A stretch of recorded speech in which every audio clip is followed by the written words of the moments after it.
hear the Texans only do their interviews on Zoom calls. You know what? I'm still angry about that.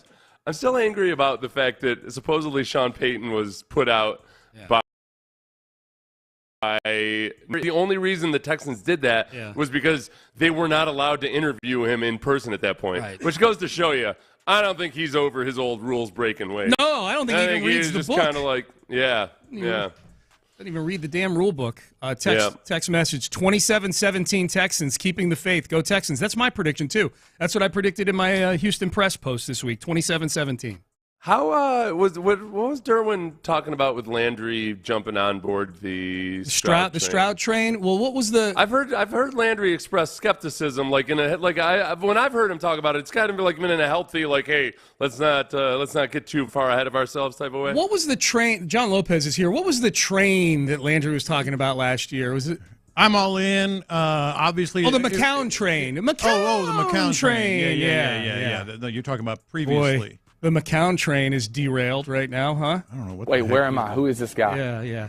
That was Landry was talking about the McCown train last year. He wanted McCown as the head coach here last year. I don't know why. Oh, okay. I misheard Derwin then. All right, okay. Yeah. No, Derwin said Stroud train, but I think Landry likes C.J. Stroud, right? We all like C.J. Stroud. Yeah, I'm not denying that he did. Yeah, I was just trying to, the only thing I've heard out of Landry that could have been, it wasn't anything I'm not in on this guy or whatever. Right, yeah, okay. right. No. If anything, we're all way, way, way in on C.J. Stroud. I know I am. Yeah. I know I am. That's for sure. Did you see any of his McAfee interview yesterday? Yes, I did. Did you think that at the end when he was asked about the Kirk Cousins massages and Stroud said that they keep that all in-house? Oh, you will hear that again. I'm sure I will. Just as a preview, was unintentional. Right I don't know if it was unintentional or not. I think it's music to Texan fans' ears. That they have a quarterback who's not surfing the gram to find their massage therapist. This is true. This is always a good thing. Yeah. Keep that baby in house. I wonder what the Texans have now, in terms of protocol for that, where they have a little guidebook of things not to do when seeking help outside the building. Did they address that? Do they have to they have to be very careful with that? Well, they've always encouraged it, right? Staying in the building. Yeah, for sure. But or using using the providers that they have a relationship with. Yeah. I'm pretty sure it was frowned upon even back then.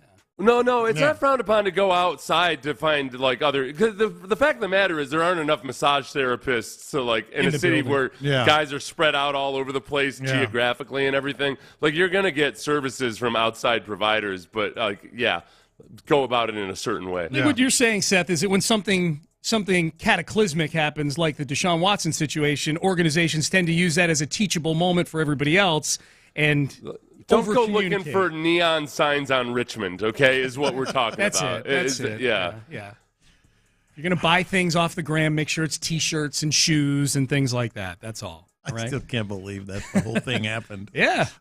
We're in a better place now. We are in a much better place. Or what do you so real quick, what are you've got the Aggies this weekend, you've got the Astros, and you got the Texans. Mm-hmm. Rate them in the order of for sure. Aggies you're most nervous about. Okay. I said Against yesterday Alabama. it's a validation game, and let's get over the hump finally, and who knows what Jimbo's future is going to be if they lose.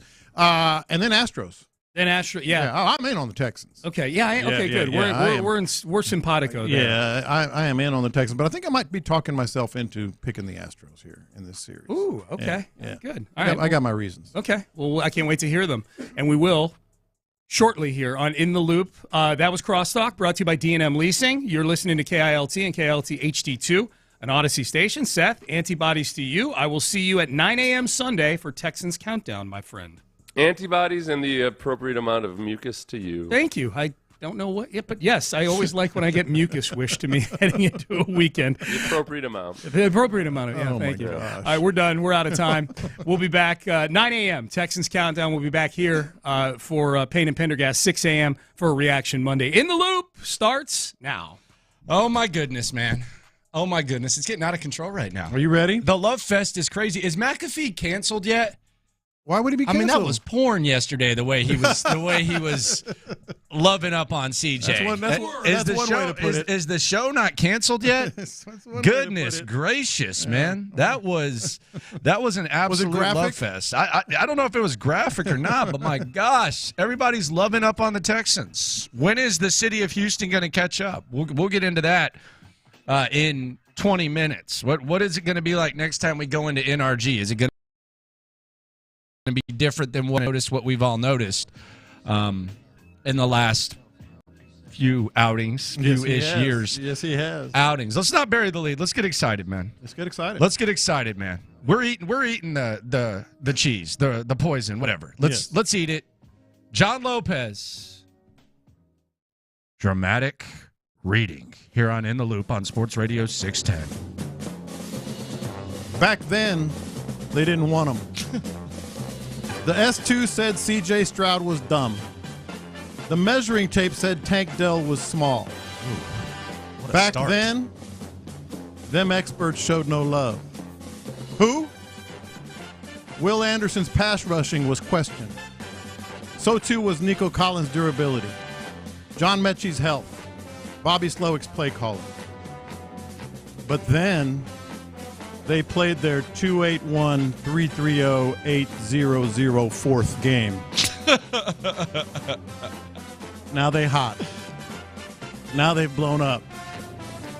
Now they getting calls coast to coast from all them national TV hosts. All of them. They all on these Texans. They propping them up and drinking the Kool-Aid cup. They're gushing and blushing and flushing the old. Oh, my. They're saying the Texans are cold and breaking the mold. Okay. Yet some still wonder, whoa, what price victory? What price could the Texans pay? Will they pay? Now that they have blown up quick moving those sticks. Oh, my. Sunday comes H-Town and the ATL. Okay. Sunday, there's beef. There's playing clean, reigning supreme, bringing the mean, being seen, and being the vaccine. Oh, my. There's H-Town and the ATL. There's that time you only thought you ran the dirty, dirty South Atlanta. There's that time you only thought you knew how to tap that pass. You only thought you had the swag and the bag and you would plant the flag. Here comes young CJ and Lil Tank. Here comes Will, he is. Here come Nico and Damian and Jimmy and Steven and Bobby Trees to buckle your knees. It's time for the Texans to pass the bars. It's time for the next verse, exercising the rat poison curse. Right here, right now. Right where the South meets the East. The Texans will flow. The Texans would like to have a word with the skeptics and doubters. Skeptics, don't be tripping. We still tipping. Oh, my goodness gracious. Lord, I'm pumped. I'm excited. Shout out to all the loopholes. If you listen, you are one. It's Football Friday, baby. And my God. I'm pumped, as you can tell. There is a lot of love going on with the Houston Texans. Listen to this. You mentioned the S2 test. You mentioned the C.J. Stroud pre-draft dialogue. Pat McAfee brought it up. Yeah. Where his hands were when CJ was talking, but I don't think they were above his chest. Listen. Doesn't anybody knock anymore? Listen to this. We go back to the draft process, and I don't want to have to do this. There was a lot of dumb getting said about you. There was a test that we had never heard about that got propelled into this thing. It almost felt like somebody was trying to kind of take you down the draft. And in the NFL, that'll happen draft season because another team might actually float those who have a lower pick trying to get you to slide. At what moment did you realize that none of that mattered? The Texans didn't hear any of that noise? And did you ever have a doubt that you wouldn't be a great NFL quarterback? No, sir. I heard a quote Deion Sanders said a couple weeks ago, and shout out to Deion, what they're doing in Colorado. Hell yeah. But basically saying, man, y'all ain't making me, so how you gonna break me? Like, so I've always been doubted my whole career since I've been in high school. For me, my dad always taught me. He gave me a really, really strong quote I always use now. Is comparison is a thief of joy. I seen that how people were doing me, but I was like, man, if they weren't saying anything crazy, then it would probably be a problem. But for me, I don't try to I don't try to prove anybody wrong. I want to prove myself right and people who believe in me right. Because if you try to prove everybody wrong, you'll be sleepless, restless, because everybody always gonna have something to say. For me, man, I just knew that if I put in the work and that I trust myself and I knew that God put me in the right situation, which I feel like he's done, man, I had nothing but success on the way, man. And so I'm super blessed to be able to have the mindset to let all that stuff go. And I don't care. Like, at the end of the day, those people have a job to do, and I'm making them write a different story now. Yes, absolutely. And after we got to meet you and everything like that and watch you in person at Georgia play, it was like everything we were hearing just felt like such bull. It was like, This is all. And now I know you want to prove your people right, but I'm proud of you for proving all these people wrong. Yeah, wow. You know what I mean? Proud of you for proving. We will be proud of you for proving a lot of people wrong. Got the McAfee applause. Oh, wow. Let me hear Dorothy one more time. Oh, my. Oh, my. Oh, my. Goodness gracious. Football Friday here on In the Loop on Sports Radio 610. So you got the fever, right? I got the fever. You got the fever? I got the fever. Okay. Figgy, you got the fever? Hell yeah, I got the fever. All right, you got the fever. B. Scott in there. B. Scott, do you have the fever? Are you buying in? Man, you know I got the fever, man. Come on now. All right, just making sure. Ben Gary, you buying in? Yes, you got the fever or not? Hell yeah. Yeah, there you go. See? Everyone's got the fever, baby. B. Scott missed the bars, man. Yeah, he missed the bars. He'll get them. They'll be online. I heard him, man. I heard. For sure. They'll be online. But yeah, I mean it's pretty crazy. Like, I was thinking about this yesterday. By the way, I was at a sports bar yesterday. This might have been the boldest guy I've ever seen in my life. Really? There's a couple of football games going on. Man, I seen your tweet, man. Oh, I low-key thought you was lying about that tweet, man. I know you did. That's why I had to take a picture, homie. I was sitting there was a couple games on Sam Houston, by the way. Mm-hmm. I'm ahead like you are. Did you watch the Sam Houston game? I did not. Sorry. I apologize. They got to the 3-yard line on second down. Mm-hmm. My account, I'm up a bill 40 now. Yeah. But I was up a couple hun. I said, you know what? Put 60 on it. I would have won $600, and they got stopped at the 3. Oh, Lord. I'm sitting there screaming at a Sam Houston TV, and everybody's looking at me. Did you go to Sam? No, I did not. But there were two football games on, and this dude in the middle of the sports bar, he goes up to the front. He goes, can you put the UT women's volleyball game on that big screen? There's 2 big-ass big screens. He goes, that's all I ask. That's all you ask? How many TVs were, I need to know this. How many TVs were in the bar? So there were 2 big-ass TVs. And but others? There were probably like 9 side TVs. Put it on a little TV. He asked for the big, and he got it. So what? And he got it. He got it? He got it. Luckily, it wasn't like a real crazy day, but my man got it. But that's when you say Look at that. That's when you say we can't do that, man. Sorry, we can't do that. That's ridiculous. Now I'm curious who won. UT won. Okay. They beat Kansas. Okay. I mean, I don't know why I'm curious. I just am. I was wondering what are we doing? Put it on a little TV. I've done that. Like, No, I asked for the little one before. Yeah. Yeah. You do that a lot. Like, hey, let's say you're out of town and I want to watch whatever, Right. and they put it on a little TV for you. Yeah. What's wrong with that? That's a 4-piece right there. That's crazy, man. That's when you just say, sorry, man, I can't do that, but I'll put it over here. He got it. I mean, I guess because it was today. I don't know. I think people thought I was lying, and there's a lot of support. But yeah, a lot of support for him. No, I mean, I don't think so. I think it's hey, go get what you can get. Go get what you can get. So yesterday, DJ Moore. Sorry if you're playing DJ Moore in fantasy. That sucks for you. Sorry if you set DJ Moore in fantasy. That sucks even more for you. Yes, it does. But did you? No. Okay. No, but someone in my league did. But perhaps DJ Moore. There's a lot of people talking about blessings in disguise, and it does appear that the Texans have the right quarterback in C.J. Stroud. A lot of Bryce or bust. Hey, bust D's. I'm fine with how stuff worked out. There's kind of like reports, like past reports and theories that maybe DJ Moore is the reason why the Texans weren't able to trade up to the first pick, because Carolina offered what they offered. Yeah. And they said, we're going to throw in DJ Moore as well to the Chicago Bears. So the Chicago Bears got DJ Moore, and DJ Moore having a pretty good season. I mean, and the stats get very inflated when you do what he did yesterday. But there's kind of like, I would say, legitimate context clues that had DJ Moore not been traded to the Bears, maybe the Texans trade up to number 1. They take Bryce Young. Who knows what Bryce Young looks like in this situation, but I think everyone in their right mind is happy with C.J. Stroud. So as impressive as that was, I don't know that a lot of Texans fans really watched that and realized, hey, this has something to do with, the C.J. Stroud love fest that we're hearing right now. And the craziest thing is this. Now, and we talk about dysfunction and we talk about chasing your tail and one move turns into another. Now, all of a sudden, Carolina's apparently looking for a number 1 receiver. Yeah, that's the thing. That's the funny part. Yeah, man. that's the part that got me. There's a report yesterday. Hey, Carolina Panthers really need a number 1 receiver for Bryce Young. And you look up, you're like, oh, no bleep. You mean that guy? Oh, that guy used to play for them. Oh, we laugh because we can finally. I mean, that's a very Texans type move back in the day, but not today. By the way, Magic is not happy. Magic Johnson's calling him out. Yeah.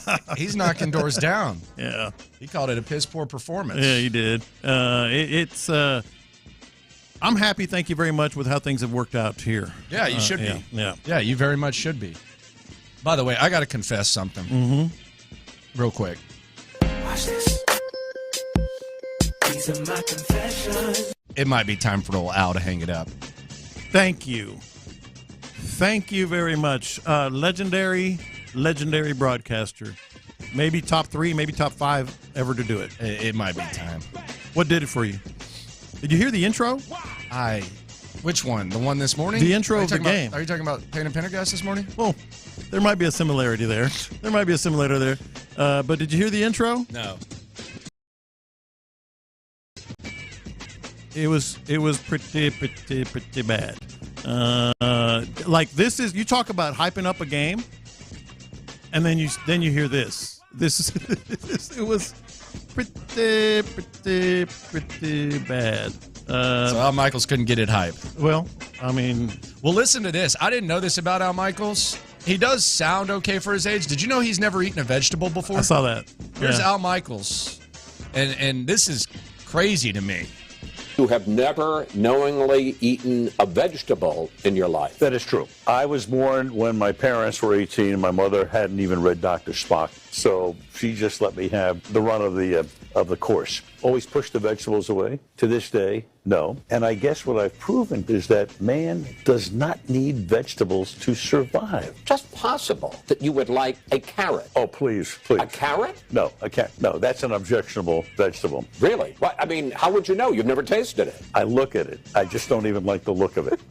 And I surmise what it might taste like in terms of the texture of it. I think a lot of it probably has to do, it just doesn't look like something that would go down well. Oh, my. And that's fine if that's the way he wanted to live. He's lived a long, fruitful life. But I don't get that. I don't know. I'm not wanting vegetables. Hey, he can do it. Listen to this, though. This is getting hype. This is the intro. This is getting hyped up. This is the first thing you hear last night. Okay. Off to the nation's capital next week. Bears Commanders on Thursday Night Football. That's it. I don't even want to watch the game. I don't even want to watch the nation's capital next week. Bears Commanders on Thursday Night Football. Wow. What a buzz. Listen, he could have filled that whole intro music. He could have filled. Man, he does not. Bears Commanders. Man. Thursday Night Football. Hey, let's be real, man. We was all feeling like that, man. Come on, man. We're not making millions of dollars to call the game. I was excited for that let's game. get ready for Bears and Commanders. I wanted the Bears to do it for Dick. No, I wanted them to do it for Dick. Come on, man. Butkus. Yeah, sure Who was excited to see this game, man? But here's the thing, Figgy. That's why you do go even more. That's why you do go even more hype on the intro. Man, you know come on, let's be real. I'll give him some credit there, man. Wasn't nobody ready to see this game. That's his job. Listen to this guy. That's his whole job. Who was ready to see this game? Let me show you how you start a show, okay, when there's excitement. Because there's excitement with the Houston Texans right now. Just pull up 6 a.m. Payne and Pendergast. This is how I want to hear. I want to hear Sean and Seth get me excited. That's what I want to hear. I want to hear Sean and Seth. This is how you're supposed to do it when you feel like you have a franchise quarterback. This is how you get it hype. Yeah, turn that up, man. These football Fridays take on a different meaning when you have an actual good football team. Crank it up. Yeah. Let's call it an interesting football team. I don't want to get too far ahead of ourselves. I don't want to. Oh, wow. I don't want to drink that rat poison. Oh, wow. Of, proclaiming them a good football team just yet. Let's call it an interesting, intriguing team. They've still got to wasn't so bad. Okay. I ripped the warning label off of that rat poison. Hey. I crumpled it up and I threw it away. And maybe Al Michaels wasn't that bad. Sean was pumped up. You should have heard him before that. He's like, yeah, let's go. Sounded like Josh Ennis. Like Chris Mad Dog Russo. Good afternoon, everybody. Yeah. Is it really a good afternoon? Yeah. Yeah, I don't know about that. I want to drink the rat poison. There's a lot of traffic out there. Hey, Al wasn't so bad, was he? Yes, he was. Yes, he was. Sean trying to get it all hype, and it's just like, dude, come on. Whatever, man. Where's my coffee? Oh, man. Where's my coffee? Oh, yeah. Hey, man. It's early. Sean comes in here smiling, because I know how this goes. I wasn't even here. Sean comes in smiling. He tells Ben, hopefully he gave Ben at least 30 seconds. He didn't say it like 5 seconds before the show. Like he gave my man some time. Mm-hmm. He pushes the button to talk to Ben. He goes, hey, let's get the hyped up football music here. Let's get it going on a football Friday. Damn right. And then he just gets hyped on. Let's call it an interesting football team. I don't want to get too far ahead of ourselves. I don't want to drink that rat poison. Yeah. Proclaiming them a good football team just yet. Let's play Al one more time. And now that we've heard that, tell me if Al was really that bad. Off to the nation's capital. See, that ain't bad. Bears Commanders. That ain't bad now. That's horrible. That ain't bad now. Football. He just said Bears Commanders on Thursday Night Football. Coming up. Woo, baby. Football Friday here on In the Loop on Sports Radio 610. Shout out to the Loopholes. Spoiler alert, John Lopez has a good chance to win the slime off. No. For flexing his pockets the other day. But coming up next, when is Houston going to catch football fever and start actually showing up to the damn stadium? The rest of the nation is swinging from the Texans' kahunas. When is H-Town going to do the same? Next. It's Texas.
Tropicana Meat Market. Figgy, let's hit him big time. Because it's Friday, you ain't got no job, and you ain't got to do. Houston, let's get in the loop. Oh, the jokes are coming fast and furious every time y'all talk about this guy. With Landry Locker. Landry, I mean, you're going to be in midday forever now. And John Lopez. On occasion, Lopez makes a statement that's so ludicrous, it makes me pick my phone up and call you guys. You're in the loop on Houston's sports leader. Your champ, 610. Sports Radio 610. When is Houston going to catch up with the nation? When are they going to catch that fever? Landry Locker, John Lopez, Figgy Fig with you. This is just two examples yesterday of the C.J. Stroud Love Fest. Former Indianapolis Colts coach on the Pat McAfee Show, Chuck Pagano. Here's Chuck Pagano talking about your quarterback. Fundamentals, his technique. He mentioned his footwork, intuitive, whatever that is, like that test, the way he processes and sees things, and then the arm talent is like off the frickin' charts. For a guy this young and this talent, I mean, I've never broke down a film and saw a guy as a... His stats are saying it, too. You know what I mean? No, he says this guy is...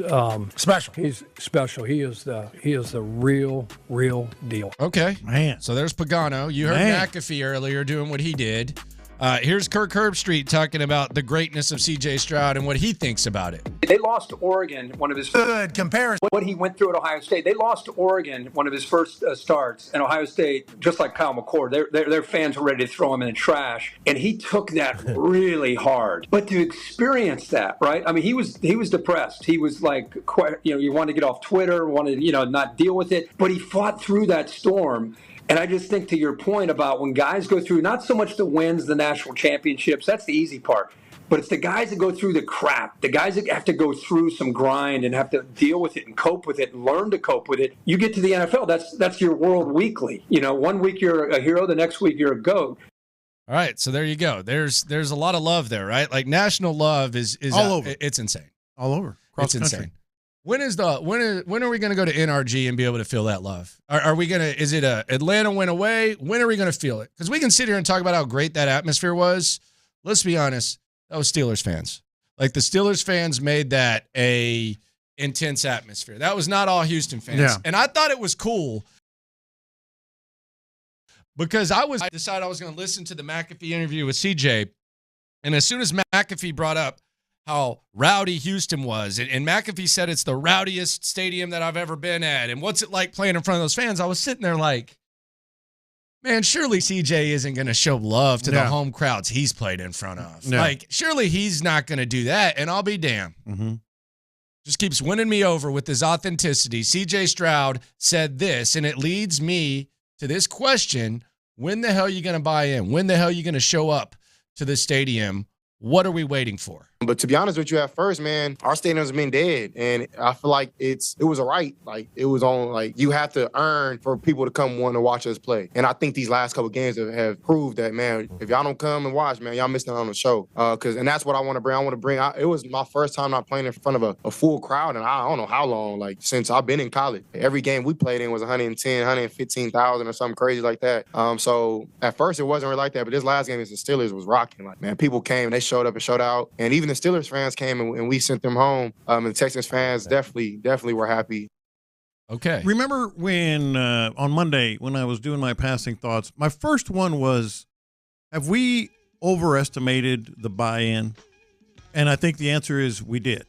But that's going to change quickly because they leave you fast, man. You do something stupid, you do something, like the Texans did for a long time.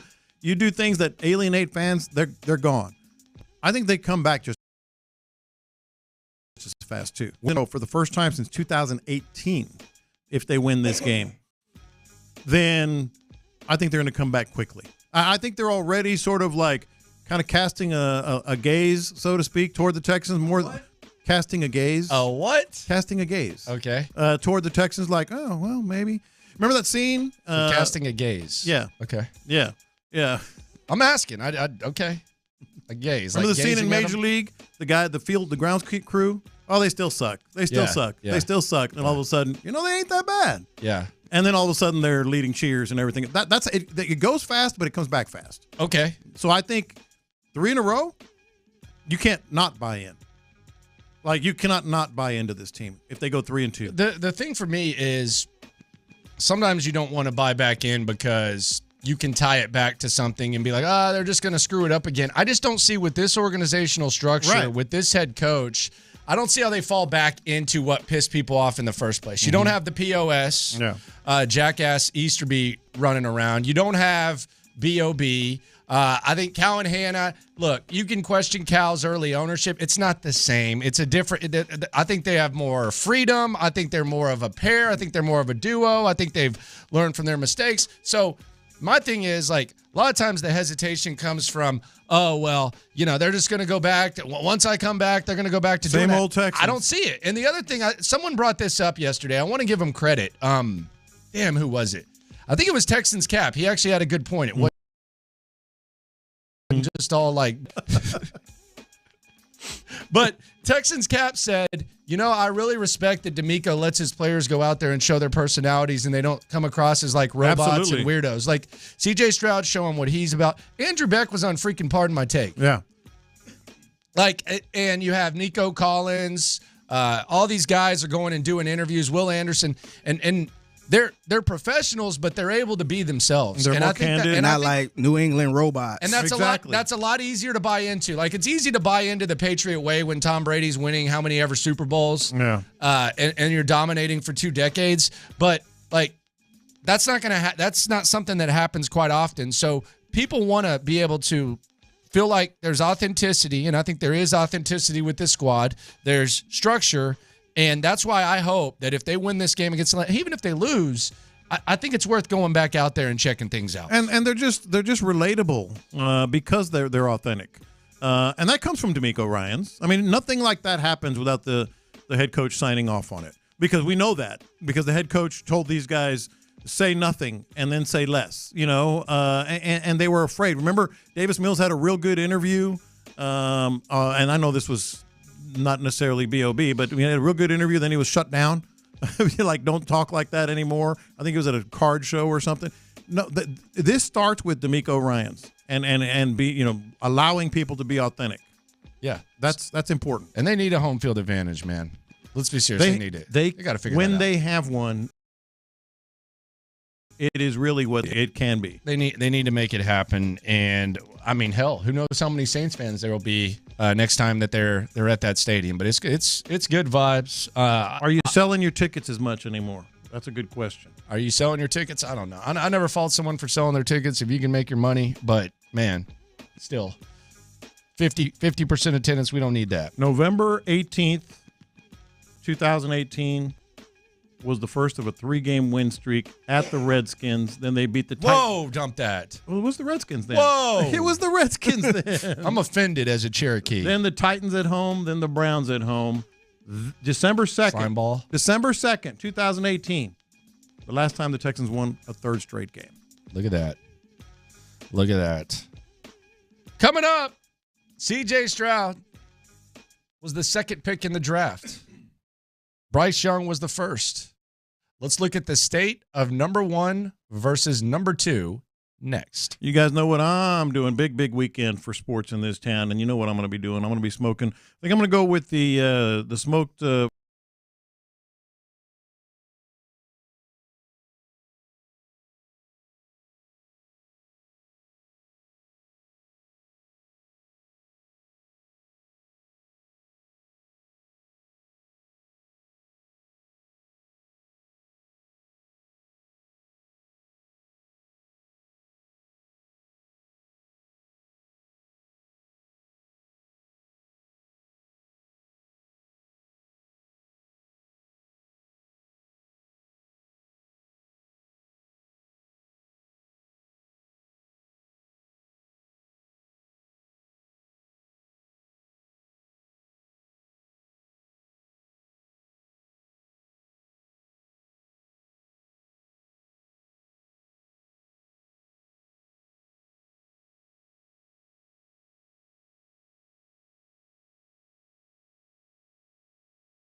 you.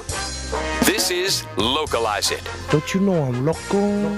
You're in the loop on Houston's sports leader. Sports Radio 610. The status of the number 1 pick versus the status of the number 2 pick. CJ Stroud, he was number 2. Bryce Young was number 1. They've known each other for a long, long time. We've heard a lot of love for CJ. Bryce Young got asked about him at his press conference. My man's trying to win. Apparently, he has no receiver. What do you think of that awesome quarterback? His offensive line sucks, and they're not playing the Texans. And someone in the Carolina media said, you know what? I want to ask him about CJ. You know what? Good. Why not? It starts now. Let's hear how he handled it. Here was Bryce Young. Be fun just to watch him as a fan of his game, and being able to watch him have success means a lot. I'm close with him. He's a great person, great person on and off the field, and being able to watch him have success, it's really fun to root him on. So it's been really cool to watch him have the success he's had, watch all the positive stuff he's been able to put on tape, and all the good things he's been doing. So it's really great to see. All right, I mean, they're boys. Like legit, like they're legit. Why are you asking me though? No, I'm saying they're boys. No, I'm like, Brian. Why are you asking me about him? That's what I was saying. But that kills him. Nothing to do with me. That has to kill him. Well, I mean, losing probably kills him. He's probably not used to it. Well, that too. But I mean, it's like brotherly love. No one fights him but me. Because he wants that and he's not getting it, and he's still looking for that win. Do you think that upon further review, and this is the beauty of sports, wise man once told me, Jean-Jacques Taylor, actually, by the way, he's writing a Coach Prime book. You followed him around for a year and a half, and he's going to write a book that's coming out, I think, next week or something like that. It's a good book. But he told me sports are fluid. All these people talking about receipts and all that stuff, sports are fluid. What's true today will not be true tomorrow. Absolutely. When they say any given Sunday, it plays out on the field, and what a jamoke like me or you thought, a lot of times it's going to be wrong. Did we underestimate, and I don't think we were ever too critical of the Texans' surroundings for a rookie quarterback, but did we underestimate just how much better it was than, say, Carolina? Because we acknowledged that they had a good offensive line, they had a good running back, they had a good tight end. We did wonder about the receivers. Is it possible that maybe this situation was a lot better than maybe people gave it credit for? Yeah, I don't even think it's possible. I mean, it is. The story of this team right now, outside of C.J. Stroud, is the receivers. I mean, that's to me, that's the story of why this team is having success. I mean, who's been bad? Bad at receiver? Yeah. Nobody? No one. No, nobody. I mean, to me, that is the definition of underestimating that. Because I didn't. I mean, we're all being honest here. I didn't think they'd be that good. I didn't know what Tank. I mean, we like Tank Dell in training camp, but that's training camp. But otherwise, I was like, I don't know. Nico with the durability and Robert Woods, who knows? And those were the players that we counted on the most. The other thing about it is there's now whispers out of Carolina that they're trying to find a number 1 receiver. And there were talks, and they gave up a crap ton to move up to 1. Yeah. I don't know if they have one the year after. I'm not sure. They gave up a lot. I don't even remember what they gave up. They gave up a ton. And DJ Moore. Now they're trying to find a receiver. There's reports that they inquired about T. Higgins with the Bengals. I don't know what the cost is there. I got to feel like it's going to be a first or second, something like that. I don't know about that's high. First is high. No, I'm not saying you're wrong, but T. Higgins got to get paid next year, though, right? Yeah. I think it's so. It could be a rental. I think it's a top 2. It's a top 2 round pick for sure. T. Higgins. Well, either way, they it's had expensive. one. Probably a second. Yeah. With a big contract. But the Texans, they have a full draft pretty much. They have all their draft equity. So you're also in that situation where if you trade up for a quarterback, that's great. You got the quarterback, but now your assets are going to be limited, and we know very well what it's like when you have limited assets. So it's not as good of a situation for sure. I don't know that we saw it being like this inferior of a situation, but that's where it's at. And the other thing about the Texans was, the Will Anderson, giving up this much for Will Anderson. I thought it was a package deal, him and CJ, where you take the quarterback first. But they were able to do that because they had extra draft equity. Yeah. Like all assets are not equal. Mm-hmm. Like if John Lopez goes to a casino and John Lopez loses $1,000, it's not the same as me or Figgy going to a casino and losing $1,000. What are you doing? John Lopez has a way bigger account. Like he has a lot more chips. That's what What are we doing here? I'm making a point. I'm this draft equity, and you trade one of your first-round picks from the next year up, you're not paying as much of a price. Yeah. But if you're Carolina and you trade up from 11 to 1 and you're trading multiple first-round picks and you just have normal draft equity, then you're giving up more and you're setting your quarterback back. That's what I'm saying. Yeah. I mean, are you disagreeing? That's a hell of an analogy right there. I don't want to lose $1,000. It ain't nothing to you.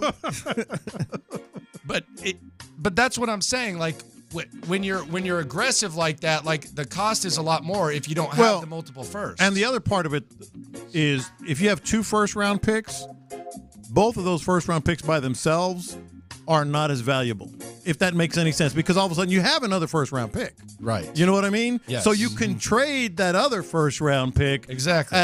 Where normally you might be hesitant. Yes. So you're like, hey, we can trade it, do this, and we still have another first, so we're good. The other part of this that's interesting to me, really, really interesting, it's starting. Like the Bryce Young might have been a mistake instead of C.J. Stroud. It's starting. Yeah, and I mean that's natural. I don't know. It could change. Bryce Young. It should. Yeah, it should. CJ playing better than almost every quarterback. It's the same. He's thing. up there with. Yeah, it's the same thing that was going on with Herbert and Tua early on. Yeah. RG3 had a little bit of hype on Luck, although Luck wasn't like some sort of scrub. Like it happens. It should be. Like based on what you're seeing, you'd be crazy for it not to. Yeah. Like if this were going on, and again, I think it's different because of assets, but if a situation was going on here, I mean, we would be saying this. Yeah. You have to. 4 weeks in, man. 4 weeks in. Now, it could change. And, Bryce Young could end up being Patrick Mahomes. Who knows? But right now, it's starting. And people are wondering if the Panthers got it wrong. 281, y'all said Anthony Richardson would suck too, man. I stand by that. He's going to be trash. So do I. I'll stand by that. You can give me all the highlights you want. They're 0-2 when he plays the majority of the snaps. They're 2-0 when he doesn't. And so you can give me your highlights, and he's not going to hold up. He's limped off the field multiple times. I'll stand by that. No, I will too. I will stick my chest out on that. I might be able to take it on the chin with the CJ Stroud thing. But, yeah, I'll stand by Anthony Richardson's trash. I'll stand by that. You can sit there and have your stretches and see how many games he misses and how many games. Win a game with him playing the majority of the snaps before we start doing victory laps on him. You know what's happening? Go clip your highlights. What's happening with Anthony Richardson is the exact same thing that happened in Florida. Whatever highlight he has gets on Instagram or Twitter, and everybody's like, look at this guy. He's a cheat code. Yeah. But did you see the whole game? Did you see? I saw 11 of 25. Yeah. I saw all these highlights the other day. I saw 11 of 25. Yeah. Yeah, he can make the highlight play. I'll stand by that all day. So, no, there ain't no crow there. He can absolutely make the highlight play. Yeah, that ain't going to happen. Yeah. Sorry about that. Landry Locker, John Lopez, Figgy Fig with you. We'll hear from Jalen Pitre, another In the Loop exclusive interview coming up at 11 o'clock. The safety for the Texans, Jalen Pitre, C.J. Stroud's running mate to camp. Yeah. They wrote. I guess that's good. They carpool or do they take a bus? Is there a shuttle? I thought they carpool. Don't they have to stay at a hotel during? I don't think they do that anymore. Yeah, I think they put them up some they put up in a hotel, but most players can choose where they live. Now maybe they chose the hotel, but either way, I thought they carpooled. Okay. Carpool action. How about that? Never carpooled in my life. Is that cool? I feel bad about that. I mean, you just said it like it was like awesome. Like I'm questioning why I haven't. I should have. You regret it? No. You've never gotten a ride from someone? Never. For work? Not for work. No, that's what I'm talking about. For work. Like no one's ever scooped you up and said, "Hey, let's go to work." Of course. No. For work, no. For work, never. Landry used to pick me up from work when I stayed around the corner from here. I remember that. Yeah. See, y'all are diligent. Oh yeah, I did. Yeah. It was one time you forgot about me. I feel like there was a little more to the story there than that, wasn't there? No, it was one time. I think you told me you completely forgot.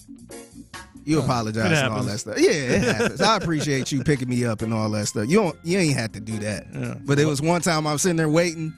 I feel like you could have left that part out and just said that I picked you up. But okay. I appreciate you picking me up, man. Hey, it's all good. Screw him. It was only one time, though. Yeah. Oh, man. Jeez. Speaking of the confessions, this is a really weird day for me today. Like, weird. Why? This is not going to be weird. This is going to be something that is like so unweird, but it's like Lopez bragging about something. You know what? It's so weird because I had to go pick up the OG sauce. I want y'all to watch this. 713-572-4610.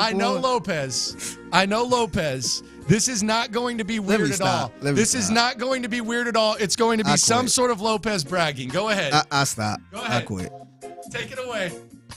I know how I feel, and I feel weird. Now, you can interpret it however you want. I'll let the people. 713-572-4610. Is this weird? I woke up this morning and I went, dang, I had forgotten about this yesterday. But I forget what it reminded me. But either way, so I was a columnist at the Houston Chronicle for 17 years to the day. Not weird. To the day, 17 years. Today, I've been doing full-time radio for 17 years and 1 day. I've been doing radio. There you go. I've been doing radio longer, and I can't. It's hard to believe, right? For me, anyway, it's hard to believe. I've been doing radio full time longer than I was a columnist and a writer. There you go. Congratulations. I woke up, I was like, that can't be true. Hey. Not weird. Definitely not. So weird. you've been in the business for 34 years. In Houston for 34 years. In the business for 30. Well, I started in 84. So 39. There you go. Damn. But for 34 years, and I can't believe that I've been doing radio longer than I was a writer and a columnist. There you go. Okay. Very strange. Shout out to you. Very strange. Coming up, Jalen Pitre joins the show. Let's hear what Jalen Pitre has to say about Baltimore, his return, and an injury that seemed a little bit painful to you and I. Was it a big deal to him? We'll hear from him next. All right. The question has long been, should I lease? People are leasing. Or should I purchase my vehicle? And then grandpa or your dad or your big brother says, no, man, you got to purchase, got to get that equity.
on Sports Radio 610. Here's In the Loop with John Lopez and Landry Locker. All right, let's hear from one of the leaders of the squad, Jalen Pitre. One of the guys who took C.J. Stroud under his wing. Had a nasty injury week 1 against the Baltimore Ravens. Eesh, I don't even want to say the words. Say it. Lung contusion. Yeah, that doesn't sound fun. That does not sound fun at all. That doesn't sound fun, but was it really that big of a deal? And how much of a hardo is Jalen Pitre? Seems like he watches a lot of the tape. Jalen, Landry Locker. Watched it 5 times. John Lopez, Figgy Fig with you.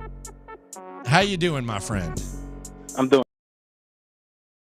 good. How you doing? Season. And you were staying at home with the parents. Have you moved out of the parents' house yet? Oh yes, sir. I'm moved out now. How's the new pad? Oh, I love it. You know, it's relaxing, and it's nice.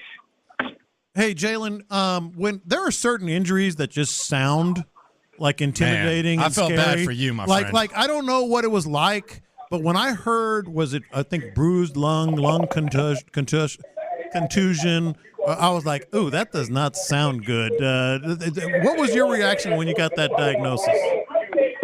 Yeah, at first I really didn't know what to expect. It was just, a weird injury that I had never had, but it was a little hard for me to breathe. So I knew something was off a little bit, but I didn't know it was that serious. So, yeah, it was more of a name thing, though, because it's not as bad as it seems, honestly. Like, if you just chill and not get hit and not run around, you'll be fine. Good. But that doesn't seem easy for you. That doesn't seem easy for you to chill and not run around. That's real hard for me. But I feel like for somebody that don't play football, it'd be a little bit easier. So we've heard all your teammates. You're the first name that comes up. We've talked to a lot of them. You're the first name that comes up when it comes to trash talk and liking to talk smack. How long does it take you to get comfortable with your new teammates talking trash to them? Is that just an immediate thing? Do you kind of have to feel out, how they take that? How long does that take? Are you saying in terms of with my teammates? Yeah, talk to Jimmy Ward, but you've never met him. How long does it take you to kind of fill it out? Oh, it don't take no time. I feel like if we got the pads on and we competing, that's a part of the game. So it goes on the first day, the first play. To be honest, okay. It's no barriers or no walking into that. Like if I feel that type of way and I'm on that, I feel like I could really say some things, have some fun with it. So Jimmy is a friend of the show. He's been on the show, and I'll be honest, I don't want to call your teammates liars, but I did throw the cap challenge flag on the field because Jimmy tried to say the other day at his media availability that he doesn't like to talk that much. Come on, man. He don't like to talk trash? He said he doesn't like to talk at all. And I was like, come on, man. We hear you. You like to talk. And and it feels like I heard him talking some trash, too. Now, to be honest, Jimmy is pretty quiet, to be honest. If you ask him a question, he'll go into detail and elaborate, but he's not just a guy that's just continually talking like crazy. I feel like he wasn't really lying there. He is a pretty quiet guy for the most part, but I feel like if you do get him riled up, he's about that life. He's not going to back down from no challenge for sure. Hey, Steven Nelson is just playing his butt off right now. And you can talk about that, but one thing I've been wanting to ask anybody in the DB room, what was the reaction like in the room when he started mentioning Nick Casario's vest? When who? When Steven Nelson mentioned, he tweeted something. I'm not even aware of that. I don't even remember that. Oh, really? Are you a fan of vests? Do you like vest? Have you ever pulled off a vest? Yeah, I wear a vest every now and then. I think it's clean, depending on what you put it on with. I feel like a suit vest though. You're not wearing like the Nick Casario casual vest, are you? Nah, I wear a casual vest, a bubble vest, if it's the right color. Okay, I got what you're talking about there. You can put it all on. It depends on what the vibe is and what it's going with. So you came back. You had a good game against the Steelers. It was a complete beatdown. Is it kind of obviously you're confident in your abilities, but when you see them against Jacksonville and the way that they performed, Is it like, oh, heck yes, they did good, and then a certain element of, man, I better not screw this up. I really got to come out here and ball now.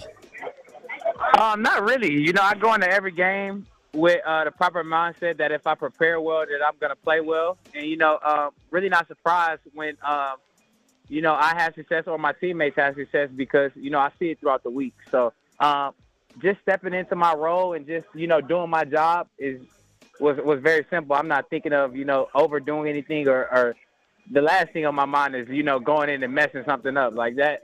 I'm not trying to think negative about anything when I'm on the field. So always just, you know, honing in on the details, preparing well, and showing up ready to go. So when you had to take it easy, are there any TV shows you watch? Like, what do you do when you're just chilling at home? What are some of your favorite things to do? I was watching film on Pittsburgh. Oh, look at you. Yeah, I was getting ready for the projected date that I would be back.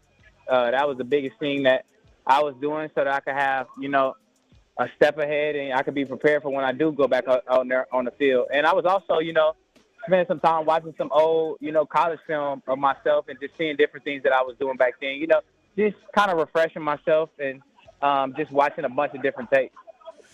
Listen, last year you came in and were just you acted like a veteran from day one, and you stepped right in. But now that you have that year under your belt, have you seen some of the things that maybe you didn't know, even though you seemed to be right in line with everybody your rookie year? Are you feeling more? Are there more things that you realize make you more of a veteran? I think the biggest thing is just consistency. I'm starting to learn that regardless of whatever, you know, your classification is, what year this is for you in the league, if you're consistent, it's going to work. And I think that's showing with our team. You know, we show up to practice every day with the right mindset. We show up to meetings every day with the right mindset, and I think that's showing. Yeah. And obviously it's showing for, you know, older guys on our teams, but you can also see it in a lot of rookies. Like, we have a lot of rookies that is being consistent in their approach, and, you know, they're being successful. So just noticing that, I'm just trying to, you know, continue to show up every day and continue to, you know, work hard for my teammates. How much of this week has been focused on not eating the cheese, so to speak? I mean, you guys are being believing the hype. Yeah, believing the hype, reading the press clippings as they you're being talked about by everyone across the country. How much of a focus has that been? It really hasn't been a big focal point for us. I feel like everybody, you know, we understand what comes with winning as well as we understand what comes with losing. Like, that's just the name of the game. We're just trying to keep the main thing, and that's, you know, watching film, practicing hard, and being prepared for game day. Like, we understand that all those outside things are going to come with whatever you're doing on the field, but as long as we take care of what's the main objective, I think, you know, we're going to be all right. So you have experience against Bijan Robinson. Baylor actually kept him in pretty good check. This was before he was the main guy. Y'all held him to under 60 yards. Y'all did lose 27-16. Do you go back and look at that? Do you remember your first time being on the field with Bijan Robinson? Yeah, he's a good player, you know, electric player, and I actually watched the film last night on when we played him at Baylor just to see some different things that he was doing when he was, I think he was a freshman or a sophomore that year, but just seeing some different things that he was doing, and, you know, also seeing the evolution of his game. Like, it's crazy how good of a player he is. And, you know, a good challenge for us going forward. You got to avoid watching Baylor now. You got to watch the old tape. Oh, man, that's a shot. I'm just kidding. Texas fan. Just giving you a hard time. Nah, yeah, you sleep. You didn't see the comeback we just had. Oh, come on, how man. about that? Come on, man. Hey, y'all fell behind 4 touchdowns though. That was rough. I'm just messing with you though. So you and CJ rode together during and just showing him the way. Was there anything, like, compared to other guys, and we talk about you like you're like a 6-year vet, but compared to other guys, is there anything about CJ? Because I see him talk at the podium, and I'm like, dude, this guy sounds like he's, like, been in the league for 12 years.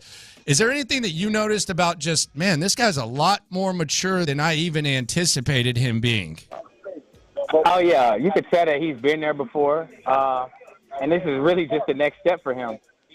He's a very mature player, a guy that has seen a lot, has done a lot, has had a lot of success, and I think he takes that very serious. Like, he's very humble in his approach as well, always trying to learn. And when you have a guy with all those intangibles, he's going to be successful. Even when he is, struggling or doing bad, it's not going to really show because he's learning in that moment and he's going to grow from it. So, the sky, how people say the sky is the limit. There's no limit for CJ. Like, he can do it all, and he's going to be a good quarterback in this league for a long, long time. Jalen Pitre with us here on In the Loop on Sports Radio 610. Man, we appreciate you for stopping by. It's good to see you healthy out there, and it's good to have the vibes that we have right now covering this squad. And we look forward to watching you on Sunday against the Falcons. Let's do it.